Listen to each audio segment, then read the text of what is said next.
Welcome to Move the Needle. My name is Marlana Semenza, and I am a photographer and visual strategist, and I create images that frame the way you are seen and understood by your clients and your audience.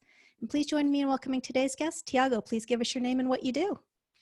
Hi, I'm Tiago Buhr, and I help entrepreneurs, leaders, and visionaries and other coaches as well to grow their business and pretty much use their business as a personal and spiritual practice. Like they use their business growth as a way to grow personally and spiritually. So what would be your one tip for us to move the needle on our business or brand? It would be about making it easy for a person to say yes.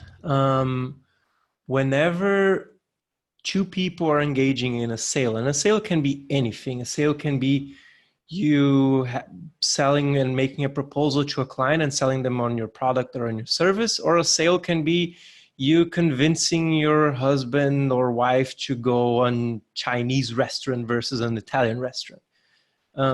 Whenever there's a sale occurring, one side of the two parties, one side usually gets either all of the risk or most of the risk, while the other side has no risk.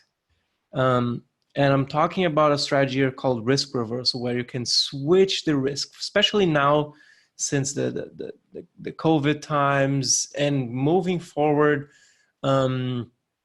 People are very averse to risk. And whatever you can do to like flip this risk and assume more of risk on your business side, and it's a calculated risk, because you know how good your product is, you know how good your service is, and you know that maybe clients that are a little bit hesitant to invest that amount in working with you, but you know that based on the success of your previous clients, that around 85% or 90% of them are super happy with your service. You can be confident in offering a guarantee where you assume most of the risk and make it easy for a person to say yes. And for example, if you run like a service business, let's say you're a consultant. Most consultants work in a way, oh, it's X amount, it's $10,000 to work with me for 3 months. And we've engaged in a couple of conversations here. You like me, you like the process that I bring you through. But essentially, I'm asking you to invest $10,000 in this in the hope that you will get a greater return on investment.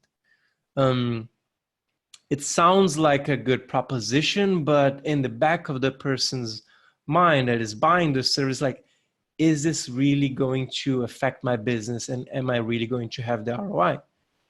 To flip this, the risk, for example, a consultant could say, okay, let's first create you some results in advance and then you pay me. Or you pay me that amount and I'm giving you a blank check for the same amount, and if in 90 days you don't have value in the service, just put in your name and I'll refund you that whole amount. Or you can say, normally my fee is around $1,000 a month, but I won't cash the first check until you've received at least $1,000 in value. Or if you create something very tangible, let's say, oh, let's create your first $2,000. Let's create your first client. And with that client that we create, then you send the first payment. It's about lowering these risks, this perceived risk for the person to engage in your service and really experiment it, because once they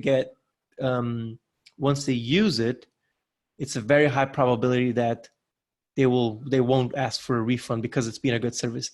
And some people will use it. Some people will use the refund, but it's one of the biggest fears that people have, that it's going to be abused, but it almost never happens. And you can save like a little, maybe 5% or 10% away of people that are going to ask for a refund. Or in this case, for a blank check, just keep for 3 months the whole amount frozen in your account and don't touch it. And only after the 90 days, if the person that didn't ask for a refund, then you get paid. Love that. Thank you so much for that, Tiago, and thanks for being here. All right.